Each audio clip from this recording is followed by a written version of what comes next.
Hi, everyone. Welcome back to OutTalk, the official Outlaugh Madhouse companion podcast. I am Will Morrison, And I'm Will Tempfer.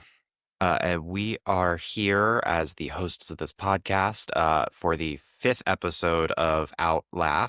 This one was called Duo or Die, and if you're noticing something different if you're watching the video, and may or may not have had a technical issue that I should have caught in the room but did not. So we are doing a little bit of a redo. Um, but I would like to first dedicate this podcast episode to a very special person, Charlie Berger's dad, uh, Yeah. who we have a partially silent video of coming into the podcast recording to get Jared to sign a buff. And I will insert the screenshots of that video here, so you can all enjoy it. It's nice to know that Jared has one fan. We have a fan. With the Aleph has a fan, the podcast has a fan, Jared has a fan. Yes. Yes. Yes. So it's good to know. He said he listens to a lot of the podcast episodes, so we appreciate the listens. And we'll do our best to go through everything that happened in the episode. So the show starting this past week, we talked to a couple contestants. We talked to Charlie and Macy and David and Henry. They gave the general, oh, we had fun, we like doing what we're doing, but Will, you did ask both of them a very specific question for David and Macy. Uh, Okay, so in the prior episode, Jared said on stage and in our and later in the podcast that the logo for this season of Outlaugh has a building in as the Madhouse, and it is a real building in the Upper West Side of Manhattan. It's the Dakota. So he kind of made a point to say that. So after the show, um, some of our contestants went and took a selfie with it. So we just wanted to just see hey, what's up? They took a selfie and posted it on their social stories. And so we just wanted to ask, hey, what was up with that? What's yeah. going on? You know? And we had one Madhouse contestant, David, who did it, one regular contestant, Macy, who did it. They didn't really give away much about if they got anything for it or what happened. But they both took the selfies. They posted it to Instagram. David said he was on his way to Boston's. Yeah, Um, you left in a hurry after the show, so we took a note of that, and you said that he literally did have to go to Boston, and on yeah, the way so out of the city, Upper West Side's on the way. So yeah, I was glad it was on the way because I was a little worried when I saw he posted it like an hour later, and I was like, whoa. I mean, I went to Jersey at midnight last season for an idol, so Okay, sadly well, I also would have done the same thing. So yeah. yeah, you clearly would have. Yeah. Oh, also it's kind of I'm broadcasting to you right now from the Upper West Side, so it's just a little stone's throw away. I would have walked right on over. Yeah, well, it would have been on your way home, so that makes sense. Really, yeah. Um, Next we did talk to our judges. So we talked to Gabe and Sam of Fruity Island, and we also talked to Emily and Johnny of Competitive Events, which are like live action reality show games. And so Sam and Gabe were our first judges. They judged the duo competition and then came back in to do the stand-up competition at the end as well. And their big thing was they wanted to laugh. They wanted to appreciate the comedy as an art form.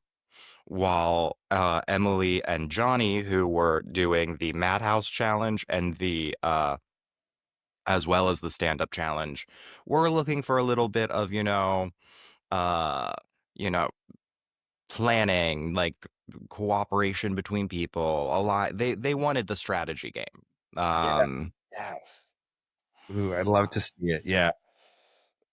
and so it was good that we had judges who covered their bases on like all of it. I will say, I think they were the hardest critic judges. Yeah, and they actually did they talked about we asked both of them too, both pairs if they disagreed, how would they come to a conclusion on a tiebreaker? And I think during the show, they both did have to deliberate extra, like a bit Yeah. longer than everyone else had to deliberate. Yeah, they Yeah. definitely deliberated for a minute, so glad to see them, taking it seriously. And honestly, they certainly did. I mean, all of our duos had great performances and all different from each other. So Yeah. we'll get into, Um, yeah. so to start off going through what the duos did, we had, Alex and Christopher up first for our main cast first challenge this week. They were a duo, and they did a presentation pandering to who they thought was the original judge, Mike Kaplan, who's a stand-up comedian. Mike was replaced, then by Gabe and Sam, and they just found the oldest photos of Gabe and Sam possible from, like, LinkedIn or something. They said that when they Googled them, those were like the first Googleable pictures, that showed up. And later they were like, where did you even get those? Like, they're just like, those were on Google. They just didn't Yeah, look at socials. Yeah. I was like it really looked like they went to LinkedIn and were like, "Let's grab these 2 pictures," or I believe Alex made that, so Yeah, yeah. and while they were displaying this presentation that had Mike's stand-up, they had Survivor clips, they had photos of Jared, and they also had a clip of What Does the Fox Say Go? They There's also did variety there. There's yeah, variety. Yeah. they also had an interpretive dance they did, down the stairs and around the room, that Christopher choreographed, I believe. We had Uh, some choreo. We had some sweet choreo this show. Honestly, it was really fun, It so was. I had a good time. Next up, we had Judy and Loie, who did all thematic bits, but the first half was like a sketch where they played a professor and a student at Turfwart School of Siscraft and Real Girls or something like that. Yeah, it was great. And they just roasted Harry Potter, roasted J.K. Rowling. The whole part of the sketch was that they were talking about the untuckable curses of specifically Avada vagina, which Loie used on himself to go from being a girl to being a boy, and then threw a vagina at the judges. But before that, they realized, Loie realized the spell works when they trans to spider. Yes, and transing a spider is actually really important. That's representation. It was great. It was such a great way to introduce the bit of like, oh, the spell trans to spider, and then so Loie used it on himself and Yeah. threw a vagina at the judges. Yep. Yeah, and then they followed it up with a parody song that was like "Fuck J.K. Rowling." It was like a little pop punk. It was fun. The spider made a comeback with a pretty little bow on. And yeah, it was a good time. Like with Alex and Christopher, those two brought it and they brought it for their styles of comedy well. Yes. Um, Next up we had Dan and Franco, who did a bit about how they voted for each other and were having trouble working together. Yes. Um, Which this is really funny too because Dan picked this duo. Dan got Yes. out of the madhouse and was the first one to pick the duo partners, and so Dan picked Franco.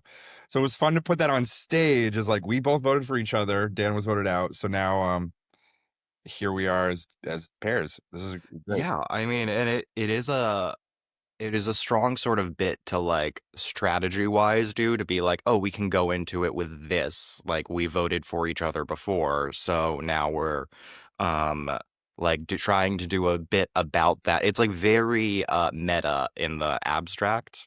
Yes. But they started off with like improv where it was clearly like a planned-ish scene where they brought in an audience member, shout out to Laura, Yes. um, who uh, played Dan in the improv scene. Yeah, And Dan then, was on the mic and was just standing right off stage to speak for Laura or to also like prompt Laura to do, but it was a great bit. So that Franco could respond to Laura, but then also Dan, because every once in a while Dan would kind of like start the beef, like, like yeah, re up the beef between himself and Franco. And so then Laura's just like in the middle of it. It works so well as a yeah. little. Improv bit. It was great. And it was funny. It was basically like Laura was their improv couples therapist. Yeah. Yeah. Well, like, Uh, like, Dan's like, "Ask Franco, like, why he voted for," or so I can't remember it exactly, was but like it was like uh, that. they made everything in the scene of it being like a car dealership, and it was like ask Franco why he wants to get rid of this car so quickly. Yes, yes, that's what it was, yeah. Yeah. And then they pivoted, they were just like, "Okay, well, we can't do that anymore. Let's pivot to, The Bachelorette." And so Yes. we got that. And they tried to make the host, the Bachelorette, pick between the two of them, only to then immediately dismiss her for her first rejection of the night. Yes. Yeah. Um, uh, It was they were doing an enemies to lovers story, and but it we was did have a friends. note. We had one note, yeah. They should have kissed. They should have kissed. At the end, they Um, did walk into the sunset together, but just yeah, imagine if they went one step farther and kissed. Yeah. literally, there was a point during the challenge where the two of us were whispering kiss, and I hold up my notebook. Oh, there's our sticker, by the way, drawn by oh the Bachelorette and friendship bracelet. Jealous, we yeah, have friendship bracelets. But I was just like that's I yeah. want to whisper to Will on stage. Well, Yeah. and we were whispering that, but it was loud enough that Jared did turn around and was like, "What are you doing?"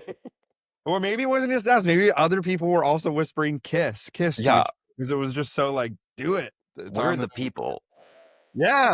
The audience wants it. Yeah. And last up was another just fun duo. Charlie and Macy did a Hamilton parody, called "The 10 Worst Companions," which was to the tune of the 10 Dual Commandments.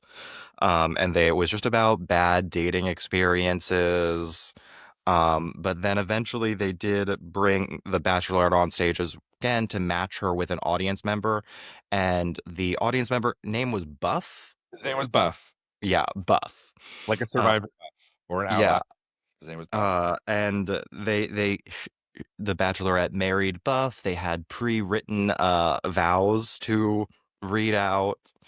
Um, and then they tried to match with Jared, but then immediately said no, to which an audience member did give a thumbs down. Jared called out later on stage that he looked and he saw one audience member kind of like put their hand up, and then it just turned into a thumbs down. Yeah. Yeah, the part that I was like, oh, was when they did scream, "Stay away from the Bachelorette, Jared." Stay away from her. Yeah. Uh, Was it, good. they really the theme of the night was make fun of the Bachelorette and Jared a lot. Argue maybe And too much. and we did say in an earlier episode that sometimes like the way to the audience and the way to the judges is to bully the host, is to attack Jared. We will say though it gets to a point because Yeah. when everyone does it, then it's not like a niche joke anymore, like where you're standing out from the rest. Everyone's doing it. So Yeah. But then ultimately, Gabe and Sam came up. They were deliberating for a minute. Their final two were either Judy and Loie or Charlie and Macy. yes. And honestly, very hard pick between the four anyway. Judy and Loie ultimately won immunity. Oh, I do want to say though, because they did say they liked Alex and Christopher's, but they did not know who Mike Kaplan was. So that bit was like, who is Mike Kaplan? They didn't know that Mike Kaplan was our guest judge before coming. So they sat on stage like, I don't know what that was all about. So Alex and Chris were like, oh dang it, like we're out, Yeah. we're immediately. Um, Immediately. So it was very like I don't know. It was fun. The Judy and Loie did deserve the immunity item. They think like they got big laughs for that one. yes, Um, great. It was and great. then it did what happened next was so interesting to watch because Judy and Loie winning immunity basically sent the vote into a tailspin. Because Loie has always received votes. Almost every tribal. So this was just it sort of just seemed like Loie was destined to get votes this tribal. But since Loie was safe, that can happen. So we were we noticed some whispering on Yeah. stage tribal. Yeah. I mean, you, like, pretty immediately turned to me and whispered, like, "I think Charlie and Macy are whispering to each other," and then Dan and Franco started whispering to each other, and, the vote ended up going, with Dan, who just got, back into the game, getting eliminated for the second time. And we know, so it was 4 votes Dan, 3 votes Franco, 1 vote Charlie, 1 vote Alex, and there was an extra vote at play. There was 8 on stage and there were 9 votes. So an extra vote was played. We don't Yeah. know by who. Yeah, and Dan did reveal that the initial plan was to go for Loey in the his interview. He basically said, and then everyone started whispering a lot, and him and Franco were trying to like pick off one other person, but just the whispers turned to them. Um, I will say it was interesting to me to note that the for the first tribal, the only people to get votes were the straight men. You did ask and you were like, "Do you think it said to get it was a get the straight men out?" And he goes, "I don't think so." Like, I honestly truly think, like, this just because the way that votes were, sure, 4 for Dan, 3 for Franco, 1 for Charlie, 1 for Alex. I don't know, it seemed like we didn't have a cohesive backup plan already at stake because Franco also heard felt like he heard Charlie say his name. Yeah. So that and they were on opposite sides of the stage, so they can never whisper to each like, Charlie and Macy and Alex on that side, and then, uh, Dan and Franco were saying next to each other on the other side. I think they wanted to see if they could, like, talk to each other, but they didn't have the guts to just walk on over and whisper, and, when a live tribal's happening, sometimes you gotta just move around a little bit. I don't know how if Jerry would shut it down or not, but Y yeah. or just talk into the microphone while it's happening. Yeah. So, Um, yeah, so we did talk to Dan, a little bit, and yeah, that yeah. Dan was annoyed, But, uh, like, but it does rightfully so. he did make sense though, just as someone who came back from the madhouse, was much more of an easier target to send back into the madhouse. He doesn't ruffle Yes. too many feathers, kinda like it when they had to replan something after Loey was safe. So, Dan was, kind of expecting it, but, it's still a bummer. Yeah, and, like, looking back on it now, I won't say who I think voted for who, but I do have a better feeling about it now. Like, just, like, the how the division worked out, and a lot of it did end up being, like, who was standing near who on stage to vote. Will and I are getting bits and pieces from people about, where alliances stand, but it still seems like it's pretty messy and there isn't sort of like clear like or like, things a wrench gets thrown in the system when an immunity gets pulled out and Yeah. I don't know what to do with that. So when your target it becomes yeah, so it's interesting. It's Yeah, really and you definitely saw the alliances in play in the second tribal council too, where it was a much clearer division, but we'll get to that in a minute. yes. Uh, uh, Next up first is up, the Madhouse. yes. Yeah, we have the Madhouse Challenge, which were duo challenges again. But while the duo challenges were happening, they did have one of the other duos had to put a puzzle together where they like stacked blocks that read Outlaugh. Um, it was tall. They on it the thing is with the puzzle is it probably would have been hard to carry all of the blocks at once by the end.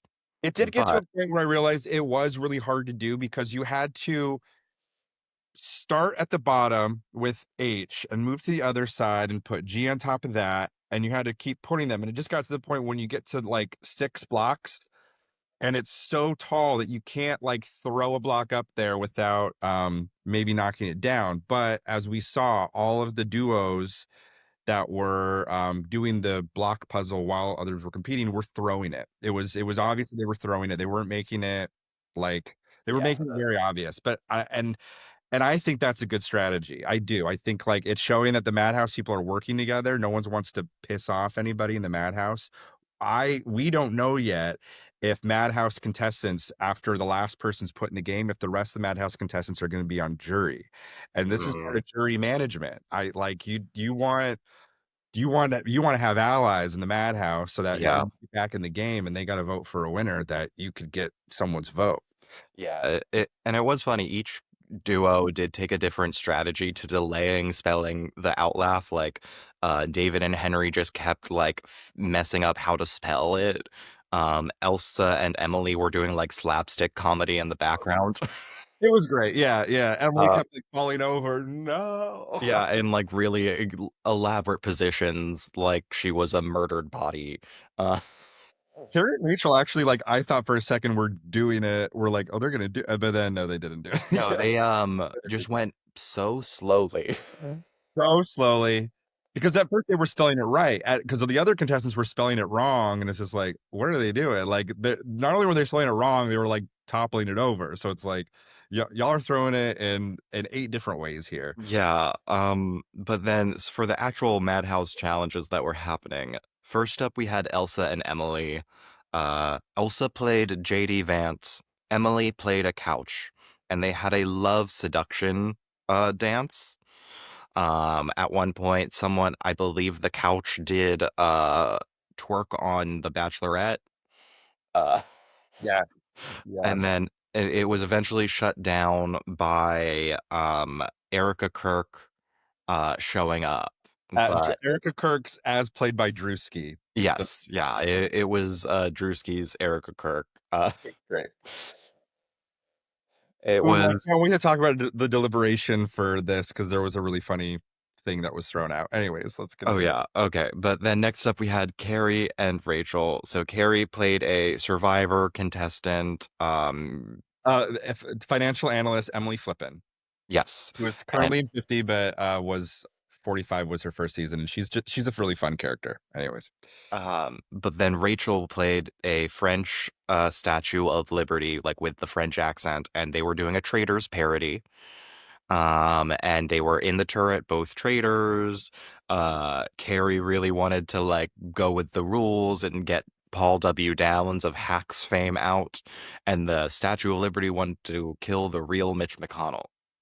what a great sketch! I love they just pulled out a full sketch for Yeah. this. It was great. Yeah, It was like very funny too. Like I did like that the compromise was they both got what they wanted in the end. yeah. It was so well done. Yeah, it was. Yeah. And the Statue of Liberty really being into like the French Revolution style of gameplay was funny too. Yes, yeah, yeah, and just Rachel doing committing to the French accent. It was just so fun. It was Yeah, great. Yeah. Rachel's done so many different forms of comedy during this show. It's really fun to watch. It is. Then next up were David and Henry, who did a boys sketch. They played Flaccid Biscuit, a rap duo who started off hating everything. Everything pisses them off. But then they had a change of hearts and started to find joy in everything. Yeah. Yeah, it was Um, pissing me off rap that turned into a brings me joy rap. It was great. yes. And then it did end with a like kind of last note of Henry asked one of the judges, Johnny, if what brings Johnny joy, and Johnny said you, and David got jealous. Yeah, yeah, yeah, I was like, "Oh my god." You're like, "Thank you." Yeah, and then David got jealous. Yeah, what Yeah. about yeah. Yeah, right. Um, it was fun. I mean, all 3 things were fun. They were, like, a little different from each other. There was a good amount of energy. The Yeah. judges, deliberated for a minute. What was your funny I was gonna judges? say, I just loved how the judges, uh it was right, Emily called out, Johnny that he was not familiar with the JD Vance couch story. Oh, yeah. And That was she was wild. like, "I have to bully him on stage for a second to let everyone know that he had not heard of this." And I just Yeah, like, which is crazy because every single other person in that room knew exactly what the reference was laughing so hard. if you know anything about JD Vance, I thought like that's what you know about him. Yeah. Yeah, and they also like the whole time were putting like JD Vance memes up on the visuals behind them too. It was very well done. But so ultimately Elsa and Emily did win the Madhouse challenge. Yeah. And they will be getting a special advantage. in a future episode. So, Yeah, I don't wanna it was a bit it's not complicated, I just don't wanna, like, repeat it and get it wrong, but basically, yeah. they have, like they're not back in the game, but they can compete in the immunity challenge, Yeah, and they'll be able to, like, have some sway over tribal council. because if they win the immunity challenge, then that means nobody is safe in the game because, like, they're immune, but they're not in it, so I can't remember if they could vote or not in that tribal. I can't remember. Anyways, but they can't be voted for anyways, but Um, I don't wanna say too much because I think I might get it wrong because there was many yeah, things. it was a step by step by step advantage. It will be really interesting to watch next week when they are doing their, challenges to see how it goes. I'm excited. Um Yeah. Yeah, but after that, we had all 4 judges returned, Gabe, Sam, Emily, and Johnny, to judge the stand-up challenge. Jared did throw a little treat, and they let Dan open with a tiny set. That was fun. Good to see Dan still got to perform. Yeah. And Crowd then work was great. It was a lot of fun. Great crowd yeah. work. Yep. And then we went through the rest of the contestants left in the main game. So we had Macy do some performing arts high school themed stand up about how everyone was either a drug user or an MT girl who fell in love with a gay guy. There was a great punchline about how her crushes in high school could make up the cast of Kinky Boots. Yeah. And then it ended with like a little like letter about like the pandemic and stuff like that. Um, Oh, yeah, it was like a diary entry from after her show got canceled, her Yeah. senior play got canceled in the throes of COVID, but she yes. replaced some words with, she was, like, trying to, like, r right her wrongs, and, Mhm. she was mad at things, but wanted to thank the, essential workers and, banging pots and pans and stuff. That was funny. Yeah. Yeah, it was funny, especially because she was playing, like, some random character in ragtime for the canceled production, also highlighted how young Macy is. Yeah, I was like I did kinda, like, not, like, zone out just because as soon as I kinda, like, started getting some information, I was, like, doing the math in my head, I'm just like, "Oh my god, I'm Yeah. old." I was sitting there like, "Wait, I had graduated college 4 years prior to that." I was like, my big thing is my birthday is in May, so as soon as we start lockdown, I'm like, "I hope this doesn't interfere with my 30th birthday," Oh, but, yep, there it is. there it is, yeah, and Um, finding out someone was in high school, yeah. Yeah, anyways. yeah, and we're just 2 people in their 30s trying. Yeah. Next up is we had Franco go with a stand-up bit about he really delved into bits about being Latino, how he wants them to go from the current type of racism against Latinos to the previous of the build a wall I manner. just love that because we didn't know how good we had it when it was just the wall, just about Yeah. the yeah. And then he had a really great punchline about how people would still get over it like Mexican Ninja Warrior. Yeah, yeah, Um, and then, there was a great, like, Super Mario bit where he, like, did all of the sounds, like, spot on. yeah. He talked about Latino versus Latina versus Latinx, and how there's already a word for Latinx, Latin. And what he's like yeah, he was like, "We didn't decide that, like, why did we get Latinx? Who brought" yeah. Well, the J funniest it was funny, the crowd really loved it. Yeah. After that, we had Alex go, and talk about being in a relationship and how he's glad he's in one now because he only looks smart. Um, Yeah. uh, yeah, it was then he talked about a fight with his girlfriend over thanking her after sex, and ended with a talking about a promotion to becoming the senior assistant swim coach. Yes, yes. A lot about the assistant swim coach in there. Yeah, Yeah. once again, it was funny, solid stand-up.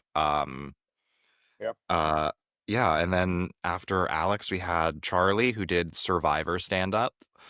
All were survivor jokes about the previous night's immunity and vote and all of that sort of thing, and then ended with a bit about how he looks like Rizzo, previous judge of the pod or of the show. Um, I'm trying to think. Oh, the punchline was about how Liz God, Rizzo's girlfriend, really thought he looked exactly like he like got the Yeah. haircut. I Um, Yeah, that's so cool. You got the haircut just for this. And he goes, yeah, I did get the haircut just for this. Definitely didn't just have the Gen Z haircut. Yeah. The haircut for boys that age. Yeah. But that was good because it did please the like Survivor fans in the audience. You, yeah. I mean, and the judges obviously are Survivor fans too. So, but yeah, quite a, you could tell that the audience understood a lot of the references. It was great. Yeah. Now next up we had Judy, who kind of treated this as a roast. And roasted everyone in the cast, everyone in the production crew, including us.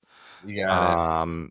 Saying that we generally, when we're recording at Asylum, are recording in front of a giant mirror, and Judy was like, "Use it," which, like, okay, fine, note taken. The haircut yesterday. What's that? Wash You his head off. did. Yeah. I come in with like a full beat, like next time Yeah. I'm with like full makeup on. Right. Um, Oh, yeah, yeah, yeah. The but yeah, roasts are intense. I'm curious to see if what's happening backstage because we're gonna have roasts again. Maybe we tend to. So yeah. So I will say this is a funny thing about roasts is generally, and we were told after the show Judy did this that she checked with a lot of the contestants to make sure the roasts were good. right. And I would say the first like third of them really hit well. Yeah, yeah, yeah. And then the audience stopped liking a third of them. See, that's what's the thing is. It's like roasts are good if your intended audience kind of gets it, but if your intended audience being the person you're roasting understands it, but if the audience is like, what's going like like, oh, we're Yes. losing the audience. So and then I My will say favorite was Rachel's though. I think it was Rachel's was like queen, goddess can do no wrong. Learn from yeah. Which true. Dude, that was great because Rachel's whole bit too with the guitar was like, I just learned. Yeah. Yeah. Yeah. It was really funny though. Um And then I was to say to end it off, Judy bribed the judges. yes, Slip smart the move. bill. Yeah. So I'm intrigued to see how this goes. Did Judy make enemies? Was it all in good spirits? We will see. There is a tension between Judy and David that was on display in the roasts. But I was gonna say also part of a good strategy is sort of making people think that you have enemies in the game when really you have allies and they know that this, Yeah, you know what I mean? Like yeah. Judy's throwing us off here because So very well protected in the game. So yeah, this roast is it's just it plays to Judy's social game that there's more than we know and there's more than the audience knows. So yeah, and also because Judy has a drag and also musical comedy background, rather than like doing stand up, it made sense to do something like reading people, which is more in what she has experience with. So, and I'm trying to remember, has Judy got a vote yet? I don't think so. I feel like it's just Judy and Macy. I don't think Macy's got a vote yet. Yeah, I think Macy and Judy are the two that have, if none, the least, and then Alex and Christopher are the next with the least. But we have two more stand-up challenges though. Yes. So Loey did kind of a meta bit. So I explained this when we recorded the first time. In the stand-up world, there is like the mainstream stand-up, like you perform in the clubs, you're a club comic, or you're kind of like an alt comedian, and those are the gays, girls, or weird people. And Loey does fall into gay, and this was kind of like the weird meta sort of bit where he talked about not doing stand up on a lot because he doesn't love it. But he kind of like talked about that and crowd work and got tips to doing crowd work and stand up right and was doing the tips exactly but like exactly to the letter, but like in the wrong way. Like got everyone's name in the audience, but then couldn't remember all of their names like you should have. Yeah. Um, had a really good button at the end of like, oh, you're supposed to utilize silence and stood there for like 10 seconds and then it went dark. Which is like one, the silence thing, good advice. If you're doing stand up, use silence. Yeah. Uh, Yeah. and then lastly, we had Christopher, who also did a little bit of a meta bit because they don't do stand up either, where they like went on stage, got the stool, got placed their water correctly, placed their phone, just touch the screen, even though what stand ups are doing is starting a voice recording normally. I love that. I love just starting the bit with like, I don't know what stand-ups, but I do know that this goes here and phone goes here, and then they tap it, and then yeah, like that's stand-up. Yeah. Yeah. And then Christopher naturally devolved into more of a like uh character bit, which is very much in their like strong suit. Like that's what they do well. Was it stand up? No. Was having an audience member come on stage to put fake teeth into their mouth stand up? No. Stand-up character, like we did a pivot, but that Um, was right in Christopher's wheelhouse. So that's it's yeah. I just like seeing what all these comedians kind of come up with. They're yeah. great. And then ultimately the judges deliberated for a minute. There was a And co- it was great. It was great that they talked about on stage what they were like. They kind of like the way they eliminated certain yeah, people from their top. Yeah. they did make a comment that they wanted to go with someone who actually did stand up, which fair. Hey, they wanted to see. So like they talked about it, we got on stage we wanted to see someone actually do stand up. Yeah. It was just so Um, cool to hear them all do because there was four of them this time. So it was a little bit more like we really got to decide for one yeah, person. Yeah. I, and they did pick Franco for the immunity win, which was like really well deserved. Really well deserved, yeah. And we kind of deliberated and we're like, yeah, we really do think, but we just didn't know what the judges would think. But also, Yeah, Franco being the comedian this season that's got like the biggest stand up like repertoire, like yeah, we kind of knew that this was Franco's competition to lose, and this was everyone really kind of had to step it up. But I mean, our guest judges, I don't think really understood that he was our resident stand up. So the fact yes. that they kind of just from these performances were like, that's our winner was yeah. Yeah, and I mean myself as a stand-up comedian, I was glad to see that a stand-up won the stand-up challenge. As Jared told us after that a stand-up has not won the stand-up challenge yet. This is Yes. the time. So like even though Franco and I do very different styles of stand-up, I was glad to see like, oh yeah, game recognized game, you got this. And Franco got 3 votes, the last tribal. So Franco did need this win, Yeah, perhaps. and I will say the other contestants also seemed happy for Franco. Like they Yes. were like that it was well deserved. And then we got to the next tribal council. So this one was not as like crazy on stage. They had the seven of them up there. They Yeah. did quick statements. Then they went to vote, and the vote came back. I believe it was 3 votes for Loey and 4 votes for Charlie. So Charlie got eliminated while his family was in the audience. You you never wanna see that. We're sorry to Charlie's family and aka Jared Laxer's #1 fan base. Yeah. Charlie's dad. So then we talked to Charlie for a little bit. Yeah, Charlie had an idea. I mean, Charlie used an idol a few tribals ago to protect himself from being voted out. It was a successful idol play. So Charlie wasn't, not expecting to get votes uh at tribal. Um it it was also we got what came up is Charlie didn't name exactly who is with who, but it is the sense there is two like alliances within the merged tribe. yeah, yeah. That's kind of how the votes came out, and we'll see how it plays up next episode with this like advantage going into it. And now that the alliances are a little different, but the bigger alliance that's there is going to have to crack soon. Yeah, because we're down to 6, and then now it's the auction. So they have all received, as of recording this, they have all received their auction sheets, and they gotta pick some stuff out for a performance, and they could be punished. Yeah, we'll see. Yeah, they're going to be forced into certain things that they would not naturally go to. Yeah. Um, Yeah, and we did, of course, end up with a button with Jared and the Bachelorette, who may or may not be played by Elle Rochford. Um, but the Bachelorette was pleased to be in so many bits, but the Jared did note that maybe some of the jokes at his expense are going further.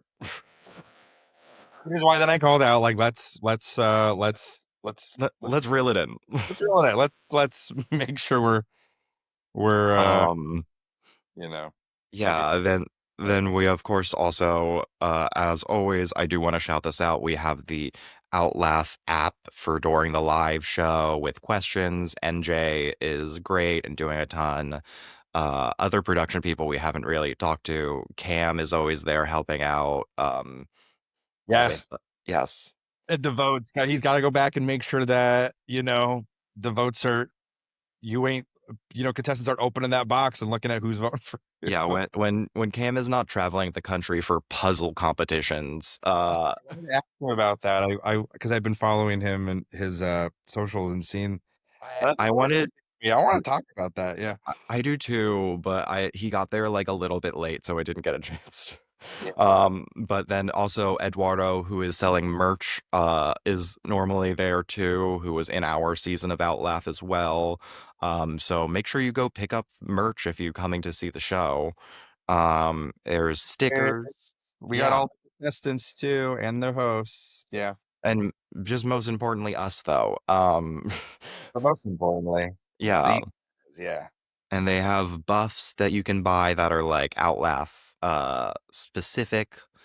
And yeah, come to the shows on Thursdays at 8 p.m. at Asylum, New York City. Winding down, we're in the final 6, guys. Yeah, 3 weeks. There's a big judges coming up this coming week. We will have where is it?